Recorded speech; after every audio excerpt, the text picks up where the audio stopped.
Sri Chaitanya Mahaprabhu, he appeared in this land of Mayapur. Therefore he is said here as the moon.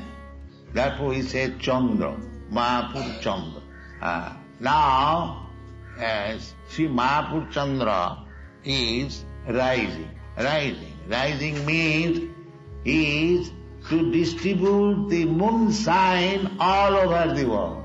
This is the idea. Moonshine. Shriya Kairava Chandrika Vitaranam. Shriya Kairava, Chaitanya Mahaprabhu personally said, don't keep Sri Chaitanya Mahaprabhu compact in your room and take some monetary profit. This is not required. This is not required. You must allow Sri Chaitanya Mahaprabhu to rise more and more, so that the moonshine may be distributed all over the world. That is one.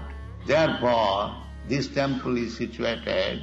Of course, we shall try to construct a very nice temple for Sri Chaitanya Mahaprabhu. This morning we are thinking of this. So, from this place, this moon, Sri Krishna Chaitanya Mahaprabhu will distribute